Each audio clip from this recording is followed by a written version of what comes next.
Bom, então, falando agora mais especificamente de que é IA para jogos. Tá? Depois dessa introdução de que é IA, o que é IA para jogos? Alguém? O que você sugere? Tá? Tem os puristas, tá? O pessoal que... Não, se o jogo tem uma IA boa, a IA tem que ser igual ao teste de Turing. Tá? Tô jogando um jogo mata-mata lá, alguma batalha, tá? Se eu não conseguir reconhecer se meu adversário, tá? Tô jogando um jogo contra alguém entre aspas, tá? Se eu não conseguir reconhecer se esse alguém é uma pessoa que está jogando comigo via internet ou é um bot controlado pelo computador, quer dizer que a IA é boa. Tá? Normalmente a gente sabe, a gente ainda sabe reconhecer, a gente consegue ver se a pessoa que eu estou jogando contra alguém ou mesmo com alguém é um bot ou não. Tá? Por características de repetição de alguns erros que a pessoa faz, ou você vai fazer alguns jogos que permitem você conversar, quando você está num jogo de equipe, você está conversando com um cara, você consegue saber se ele é um ser humano ou se ele é um bot. Apesar de que a hora você fica na dúvida. Tá? Mas, a princípio, tá? O teste Turing é esse. O teste Turing para jogos é esse. Ou seja, se eu não conseguir reconhecer se meu adversário ou meu teammate é um ser humano ou um bot, quer dizer que a IA daquele bot está muito boa. Tá? Mas, da mesma forma que a gente não chegou no teste Turing, a gente não passou no teste Turing para aplicações quaisquer, em jogos também não. Tá? Então, na verdade, a IA para jogos tem uma definição mais informal, pode ser o seguinte: colocar um certo grau de inteligência no jogo. Grau de inteligência entre aspas. Tá? O que é esse grau de inteligência? Tá? O jogo tem que parecer inteligente, tem que fazer coisas que você esperaria que um ser humano fizesse ali. Tá? Ou que deixe esse jogo mais interessante, mais divertido, etc. Tá? Agora, algumas vezes essa inteligência não tem nada de algoritmos sofisticados, não. Tá? Tem hora que a inteligência pode ser simplesmente um movimento randômico, tá? Que você acha um negócio inteligente. Então, por exemplo, quem já jogou Tetris? Esse é das antigas. Tetris é simplesmente, tá, gente? Por mais que a gente ache que tem um japonês sacaneando com a gente lá, não, é um jogo aleatório. As peças vão caindo de forma aleatória, tá? E você vai encaixando as peças. Volta e meia tem aquele buraco lá de 4 e a peça de encaixar o 4 nunca vem. Tá? Aí você fica puto, estão me sacaneando. Mas não é. Tá? É uma inteligência extremamente simples, número aleatório, a peça vem aleatoriamente, etc. Ele pode até ter alguma coisa de sacanear, de jogar umas peças mais difíceis alguma hora ou não, mas no geral é simplesmente aleatório. E mesmo assim fica interessante o jogo, fica divertido o jogo. Tá? Da mesma forma, outra coisa que eu coloquei aqui, que tem hora que parece que é inteligência, mas não é, é o famoso cheating. Tá? O que é cheating? Roubar. O jogo está roubando de você. Tá? Sei lá, chegou perto do chefe, chegou no final, o chefão da fase, aquele chefão impossível de você matar. Você, pô, esse cara é foda. Não é que ele é foda, tá? Ele tem mais arma que você, ele tem uma visão completa do mapa, enquanto você não tem a visão completa do mapa e assim por diante. Então ele está roubando você. Tá? Volta e meia, a inteligência do jogo, o sistema de IA do jogo tem mais informação do que o jogador tem. Então fica até desleal o negócio. Tá? Mas, de qualquer forma, é um artifício que os jogos usam. Tá? Então, uma definição mais geral para IA para jogos, tá? Esse aí é de um livro chamado AI for Game Developers, é uma definição bem ampla, tá? Que é o seguinte, tá? Qualquer coisa que dê uma ilusão de inteligência, tá? Mas que torne o jogo mais desafiante, imersivo e principalmente divertido, tá? Pode ser considerado um IA para jogos. Mesmo que seja um movimento aleatório, mesmo que seja um roubo, etc. Então, essa é uma definição bem ampla do que é um IA para jogo. Tá? Em termos mais, vamos falar assim, filosóficos. Tá? Mas, na verdade, então, quando a gente vai, então, beleza, legal, essa definição é boa, mas eu quero implementar um IA para um jogo. O que eu faço? Tá? Então, se a gente for realmente pegar onde a IA para jogos, o jogo tem trabalhado, são essas 3 áreas principais. Tá? Primeiro, estratégia. Tá? Estratégia eu posso considerar tanto para jogos clássicos, tá? Então estou jogando xadrez. Tá? Qual é a sequência de jogadas que o computador que eu tenho que fazer para vencer aquele jogador? Isso é uma estratégia. Tá? Ou num jogo, talvez que é mais comum, um RTS. tá? Real-time strategy, o próprio nome já tem strategy aí. Qual que é a sequência de ações que eu tenho que fazer? Eu tenho que coletar ouro, pegar madeira, construir determinado tipo de base que vai construir determinado tipo de exército. Qual que é a sequência? Ou eu tenho que já de cara atacar meu adversário para ele não poder construir essas coisas? Ou seja, qual que é a sequência de passos que eu tenho que fazer para poder ganhar o jogo, para me dar bem no jogo? Então isso é estratégia, tá? Então a gente pode pensar no IA de mais alto nível, tá? Pensando as ações que eu vou ter que fazer num determinado jogo para poder ganhar esse jogo. Tá? Então isso a gente chama de estratégia. No nível um pouco mais baixo, tá, eu tenho duas outras coisas que é onde a IA tem trabalhado bastante. Tá? Primeiro, movimentação. Como é que eu movimento meus personagens no jogo? Tá? Desviando de obstáculo, tá? Seguindo um determinado caminho para chegar em um determinado objetivo. É uma área que se trabalha bastante. Tá? Você não tem um grupo de agentes que eu quero fazer ele se deslocar para uma determinada posição, escapando do fogo inimigo e por aí vai. Então tem muita coisa trabalhada aí na movimentação de personagens. Tá? E na outra é a tomada de decisões. A gente pode pensar numa estratégia mais baixo nível. Estratégia você pode pensar uma coisa mais alto nível, assim, qual que é a estratégia geral do jogo. Mas em um determinado momento, tá? Eu estou com o meu personagem lá, ele está tomando tiro. O que eu tenho que fazer? Eu tenho que revidar o tiro? Tá? Eu tenho que fugir, eu tenho que agachar, eu tenho que sair procurando saúde, o que eu faço? Tá? Ou no jogo de futebol, tá? O personagem, né, FIFA, qualquer coisa. Tá? O NPC está com a bola lá, tá? O que ele faz? Ele dribla, ele chuta, ele passa a bola para outro? Tá? Qual decisão naquele momento que ele tem que tomar? Tá? Então, a IA dos jogos, a IA para jogos, tem trabalhado muito nessas três áreas. Tá? Então tem um diagrama, esse aí é um diagrama de um outro livro de IA interessante, tá?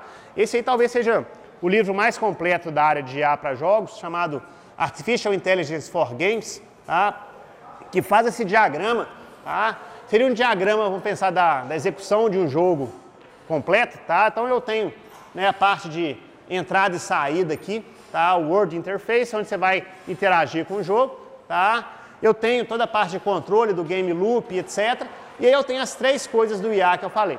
Tem a parte de estratégia, também chamada de Group AI, ou seja, da IA mais de grupo, tá? Ou seja, qual a ação que meu grupo tem que fazer para poder ganhar, para poder se dar bem no determinado jogo, tá?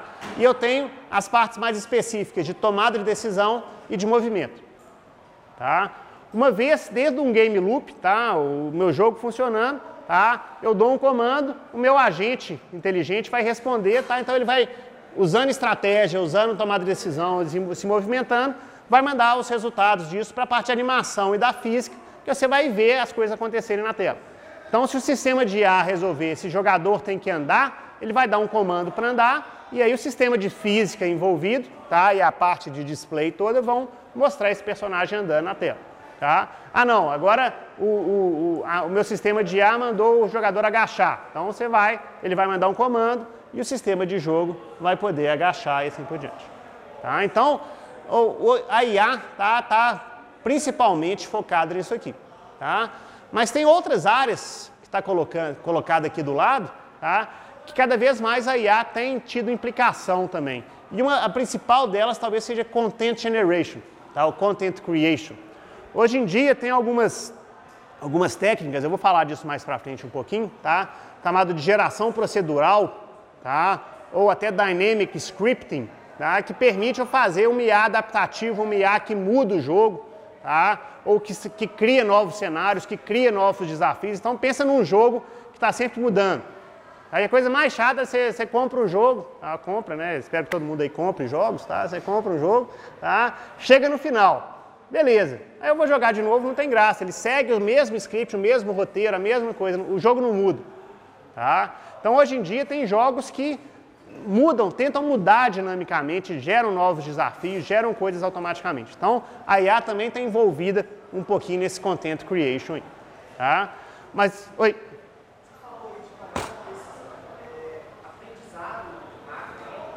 Sim. Tá? Então, a pergunta foi se aprendizado de máquina entra na parte de tomada de decisão.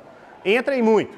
Tá? Ou seja, o algoritmo que o agente vai usar para tomar uma decisão pode ser uma coisa simples, como uma máquina de estado finito, que eu vou mostrar para vocês aqui, ou pode ser uma coisa complexa, que ele vai aprendendo, ele tomou uma decisão em determinado momento e deu errado.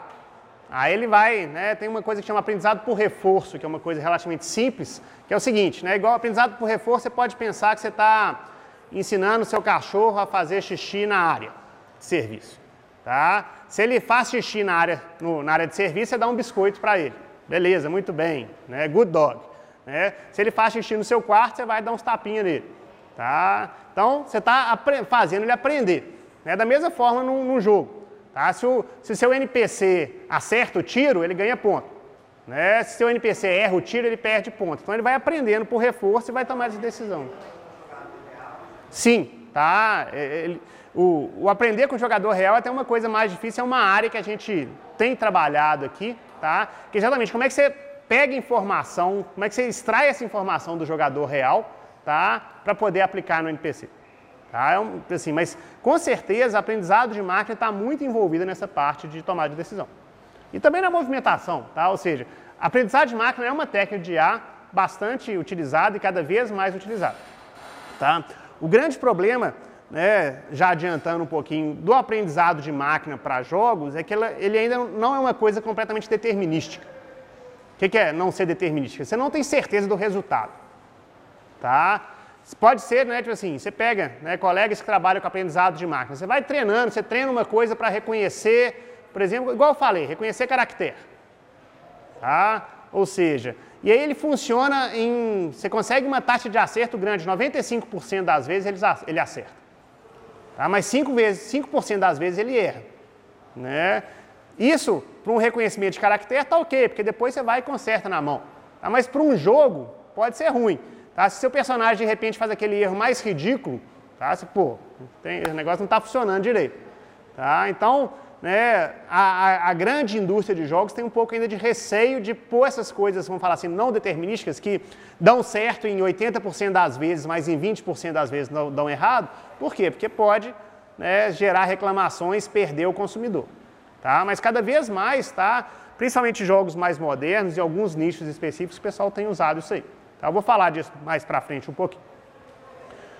Ok, gente? Então, né, seguindo na sequência, falando um pouquinho sobre esses agentes inteligentes, na verdade, isso aqui eu já falei, tá? Quais que são, né, a definição de um agente inteligente.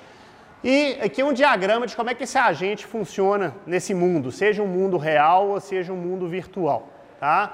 O agente, ele tem um ambiente ali, tá? Ele pega uma série que a gente chama de percepts, de percepções, tá? Que permitem ele ter informações sobre o mundo. Ele vai de alguma forma, então ele vai pegar esses percepts usando os sensores dele, tem sensores que permitem ele pegar esses percepts, e aqui ele vai ter um programa, tá? Que é exatamente o programa que controla esse agente inteligente. Tá? Que pode ser baseado em aprendizado de máquina, pode ser... Tem várias técnicas que eu faço isso.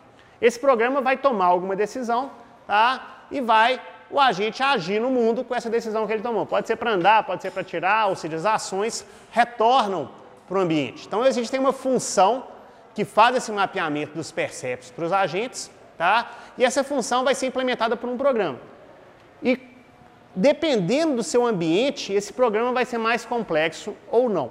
Tá? Então eu tenho características importantes do ambiente, eu tenho que entender isso na hora de fazer o meu agente inteligente para o jogo, eu tenho que entender primeiro o ambiente que ele vai estar imerso. Tá? E quais são as características principais do ambiente? Tá? A primeira delas é a seguinte: se o ambiente é completamente observável ou é apenas parcialmente observável. O que significa isso? Eu tenho a visão toda do meu ambiente, eu sei tudo o que está acontecendo ali, ou tem uma parte que eu não sei.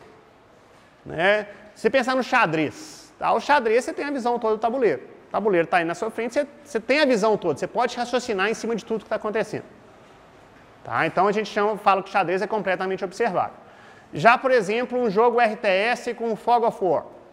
Né? Tem parte do tabuleiro lá, parte do seu cenário está coberta. Você não consegue ver o que está acontecendo lá. Você tem que mandar um espião para saber o que está acontecendo lá, para você poder ter certeza e tomar essa decisão. Então é muito mais difícil, tá, eu tomar decisões em ambiente parcialmente observável. Quando o ambiente é completamente observável, eu tenho mais informação que me permite tomar essas decisões. Tá? Então, essa é a primeira característica do ambiente. A segunda característica é a seguinte: se o ambiente é determinístico versus estocástico. Tá? O que é isso?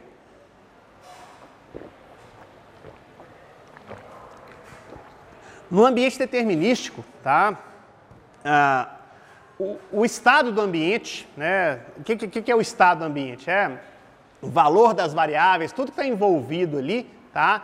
Ele é determinado simplesmente pelo estado anterior, tá? E pela ação do agente. Pensa de novo no tabuleiro de xadrez, tá? Tá aqui o tabuleiro de xadrez, tá? Eu estou vendo o tabuleiro. Enquanto, né, eu faço o tabuleiro, tá lá quietinho, nada está acontecendo enquanto o tabuleiro está parado, tá? Não tem nenhum fator externo agindo naquele tabuleiro, vamos pensar assim. Tá? O tabuleiro só vai mudar quando eu mexer uma peça. Então, o próximo estado do tabuleiro depende do estado anterior e da sua ação. Isso a gente chama de ambiente determinístico. Tá? Já os ambientes não determinísticos, ou também chamados estocásticos, ele não funciona dessa forma. Eu posso pensar, por exemplo, uma arma. Eu vou mandar o meu personagem atirar. Tá? No ambiente determinístico, tá? Se eu desse a ação atira, ele ia atirar. A arma ia funcionar. Mas eu posso ter um ambiente estocástico onde eu mando atira, tá? E ele vai ter alguma coisa. Em 80% das vezes a arma atira e em 80% das vezes a arma falha, engasga. Tá? Então já é mais difícil tomar decisão nesse tipo de ambiente. E várias outras situações onde eu posso pôr incerteza. Tá? Onde incerteza ocorre. Tá? Na vida real, o tempo todo, incerteza ocorre. Tá? Se eu tenho um robô, mando o robô andar 1 metro para frente, ele pode derrapar um pouquinho e não conseguir andar 1 metro para frente. Então é muito mais difícil você tomar decisões em ambientes estocásticos, tá? Ou não determinísticos. Tá? Tem uma pequena variação aqui também chamada dos ambientes estratégicos. Tá? O que são ambientes estratégicos? Ambientes estratégicos, na verdade, o xadrez que eu dei o exemplo para vocês é um ambiente estratégico. Por quê? O estado do ambiente, né, o meu tabuleiro de xadrez, tá, ele só é alterado pela minha ação e pela ação do adversário. Então, quando eu tenho um adversário que também altera o estado do mundo, eu chamo de estratégico. Tá? Então, eu estou aqui com o tabuleiro. Tá? Faço a minha ação, o agente faz a ação dele, o tabuleiro chega aqui para mim de novo. Tá? Então, a gente chama de estratégia. Não vai bater um vento e derrubar as peças, ou as peças não vão desaparecer do nada. Tá? Então, isso aí a gente chama de ambiente estratégico. E é muito mais fácil tomar decisões em ambientes determinísticos, tá? Ou estratégicos do que em ambientes estocásticos. Tá? Então, é a segunda variação. A terceira variação é uma coisa que em jogos isso não é muito comum, não, mas do ambiente episódico versus ambiente sequencial. Tá? O ambiente episódico, a gente consegue dividir a nossa execução em episódios, tá? Que não são relacionados entre si. Ou seja, uma ação que eu faço agora não depende do passado e não influencia o futuro, vamos pensar assim. Tá? Em jogo isso é muito comum. Você pode pensar assim, que partidas diferentes podem ser episódicas. Tá? Mas mesmo assim, nem sempre isso acontece. Tá? Normalmente no jogo, uma ação que eu faço agora influencia a próxima ação ou depende das ações passadas. Tá? Já um ambiente sequencial, isso é um ambiente sequencial, desculpa. Tá? Ou seja, as ações alteram com o passado e influenciam o futuro. No episódico, não. Tá? Um exemplo de um ambiente episódico que não é de jogo, você pode pensar, por exemplo, pensa uma fábrica, é o exemplo, na verdade, do livro de A, tá? Uma fábrica de porcas e parafusos. Tá? Então, vem numa esteira rolante lá, tá um montão de porcas e parafusos, eu tenho um robô que tem que decidir, pegar a porca, pôr para a direita, pegar o parafuso, ou para a esquerda. Ele tem que separar esses elementos. Tá? Se ele não tem informação da quantidade de porcas e da quantidade de parafusos que vem, se ele pega um parafuso e põe para cá, não importa, pode ser outro parafuso, pode ser outra porca, ou seja, cada ação, cada decisão do robô, se ele tem que mexer com uma porca ou um parafuso, é uma coisa episódica. Não importa quantas porcas vieram, quantas porcas ainda vêm e assim por diante. Tá? Mas em jogo é mais difícil de pensar num ambiente episódico. Tá? Normalmente tudo no jogo é sequencial. Tá? Outras características importantes. Se o ambiente é estático ou dinâmico. Tem hora que a gente confunde isso aqui um pouquinho com determinístico versus estocástico, tá? Mas, na verdade, o estático versus dinâmico tem a ver com o seguinte. Enquanto você está pensando, enquanto você está tomando a decisão, tá? O mundo não muda. Essa aqui é a ideia. Tá? Ou seja, de novo, vamos usar o xadrez. O tabuleiro do xadrez chega para mim. Tá? Eu posso lá ficar, pensa um jogo de xadrez sem tempo envolvido. Eu posso lá ficar pensando o tempo que eu quiser, que as peças não vão mexer sozinho. Tá? Ou seja, o ambiente não vai mudar enquanto eu tomo uma decisão. Tá? Então, nesse caso, é um ambiente estático. Tá? Já num jogo, né, um jogo de ação, eu estou lá pensando, eu atiro naquele cara ou não atiro? Estou tomando a decisão se eu atiro ou não atiro num determinado cara, o cara já fugiu. Tá? Uma parede desabou na minha frente, ou tomei um tiro e assim vai. Ou seja, o ambiente é dinâmico. Tá? Enquanto você está pensando, as coisas mudam, tá? E aí você tem um problema. Tá? Com certeza é muito mais difícil tomar decisões em ambiente dinâmico. Tá? Tem uma pequena variação também, que é o que a gente chama de semidinâmico, tá? Que é o seguinte, o ambiente não muda, mas o valor da sua ação, a avaliação que você tem da sua ação pode mudar. Ou seja, quanto mais tempo você demora, mais pontos você perde, por exemplo. Pensa no xadrez com relógio. Tá? O tabuleiro de xadrez não muda enquanto você pensa, mas o tempo está passando. Então você está perdendo tempo e esse tempo pode ser importante. Então você está tendo uma perda aí na sua função de avaliação. Tá? Vários jogos tem isso. Você tem um reloginho andando lá enquanto você toma a decisão do que fazer e isso pode influenciar o seu jogo. Tá? Então, nesse caso, a gente chama de semidinâmico, ou seja, o valor do desempenho do agente vai mudar. Tá? Outras duas características são mais simples, se o ambiente é discreto versus contínuo. Tá? Então, você consegue discretizar ele, né? De novo, o tabuleiro de xadrez é discreto, tem certos ambientes que você simula que o ambiente é contínuo. Tá? Então, tomar decisões e fazer as coisas em ambientes contínuos é bem mais difícil que em ambientes discretos. Tá? E a questão de ter um agente único versus um sistema multi-agente. Ou seja, eu estou controlando um único agente no jogo ou tem vários outros agentes envolvidos aí. Tá? Então, você tomar decisões em agentes com agente único é mais simples. Tá? Em sistemas multi-agentes, que você tem vários agentes, né, atuando no jogo, pode ser mais complicado. E esses múltiplos agentes pode ser tanto competitivo quanto colaborativo. Competitivo estou jogando contra o cara. Eu ganhar significa que ele perde. Tá? Já colaborativo, você tem jogos, você está colaborando num time para poder fazer uma determinada tarefa. Então, para poder ganhar o jogo. Então, você pode querer dividir tarefas. Você vai ficar de scout, eu vou lá pegar o tesouro, por exemplo. Tá? Então, você pode trabalhar esse tipo de coisa. Tá? Então, gente, tem um diagrama aqui que é interessante para a gente comparar isso aí. Tá? Então, vocês estão vendo 3 jogos, né? Resta um, vamos considerar que Resta um é um jogo também, tá?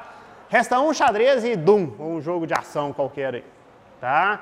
Vamos ver as características dos ambientes para esses 3 jogos, tá? Então, Resta um, tá? Resta um, ele é observável? Sim, tá? Eu estou vendo o tabuleiro todo ali, pronto. Posso tomar a decisão que eu quiser. Ele é determinístico? O que é determinístico? O resultado, o estado do tabuleiro só depende da minha ação. Ali o tabuleiro não muda sozinho, as peças não desaparecem. Tá? Então, só se uma pecinha mexer, que eu vou mexer. Então, ele é determinístico. Tá? Ele é episódico? Esse é o único não. Se pensar dentro de um jogo de Resta 1, tá? Uma ação que você faz agora influencia o final. Se fizer uma ação errada agora, você pode dançar e não conseguir resolver seu puzzle aí. Tá? Então, ele não é episódico. Ele é estático, você pode pensar o tempo que você quiser, que as coisas não mudam enquanto você está pensando. Tá? Ele é discreto e é agente único. Tá? Então, olha o tanto de sim ali. Significa que é fácil de fazer um MIA para o Resta 1. Tá? Não sei se alguém já fez algum trabalho prático aí de computação do Resta 1. Tá? Você faz um sisteminha de busca lá, a estrela, etc., e resolve o Resta 1 relativamente fácil. Tá?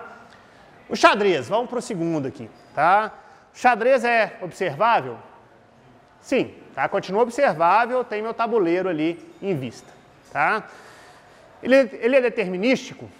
Na verdade, ele é estratégico. Tá? Aquele determinístico que eu falei, que o estado do tabuleiro muda baseado nas suas ações e nas ações do seu adversário. Tá? Isso já torna o xadrez um pouquinho mais difícil do que o Resta 1. Tá? Por quê? Você tem que levar em consideração uma ação de um adversário que você não sabe como é que joga. Ele pode ser bom, ele pode ser ruim e assim por diante. Tá? Ele é episódico? Não, tá? As ações são influenciadas. Ele é estático? Sim. Ele é discreto? Sim. Tá? E é agente único? Não. Tá? Eu tenho um outro agente, tem meu adversário jogando aí. Então o xadrez já é um pouquinho mais difícil de você tomar decisões. Na verdade, tá? Tem um outro fator que influencia aí, é a quantidade de movimento. Assim, por que o xadrez é muito mais difícil que o Resta 1? Tá? Além do fato de eu estar jogando contra um adversário, tá? O espaço de estados, tá? A gama de ações que eu posso fazer é muito maior. Tá? Então torna o xadrez um jogo bastante complexo você tomar decisão com ele. Tá? Doom, né? Então já apertei ele. Observável? Não. Você não sabe o que está atrás da porta ali, você não conhece o mapa todo, você não conhece seu ambiente todo. Tá? O que mais? Ele é determinístico? Não. Tá? Quer dizer, a princípio, coisas podem acontecer fora do seu controle. Tá? Assim, como eu falei, né? Tem coisas que podem estar aleatórias ali no meio. O fato de aparecer um monstro num determinado ponto, dele atirar ou não em determinado ponto, as coisas que controlam ele ali, tá? Não dependem só da sua ação e do estado do tabuleiro. Tá? Então, pode ser, assim, de novo, não conheço o código específico do Doom, pode ser que as coisas sejam completamente pré-determinadas, tem um script lá que fala tudo que ele tem que fazer, mas a princípio a gente acha que ele é não determinístico. Tá? Coisas aleatórias acontecem no jogo. Tá? Ele é episódico também não, tá? Nenhum dos três é. Ele é estático? Não. Tá? Como eu falei, quando você está pensando, será que eu vou pegar aquela saúde, será que eu corro, será que eu abro essa porta, você toma um tiro na cabeça. Tá? Ou seja, o ambiente muda, tá? Enquanto você está pensando, você não pode ficar parado ali. Tá? Ele é discreto, eu coloquei não, mas de novo, isso depende da estrutura de dados envolvida ali. Pode ser que por trás do Doom tem um grid, uma matriz, onde o personagem só pode ter uma determinada posição, mas a gente pode achar, né, simular que ele é contínuo, ele está andando num espaço contínuo 3D, eu tenho velocidades envolvidas e por aí vai. Tá? E agente único também não. Tá? Então vocês veem que o tipo de ambiente influencia bastante o tipo de algoritmo que nós vamos fazer. Com certeza, programar um NPC para um Doom, tá? Né, levando em consideração todas as coisas envolvidas, é muito mais difícil que fazer um agente inteligente para poder jogar Resta 1. Tá? Por quê? Pelas características envolvidas no ambiente. Ok, gente? Dúvidas? Até aí? Perguntas? Tudo tranquilo?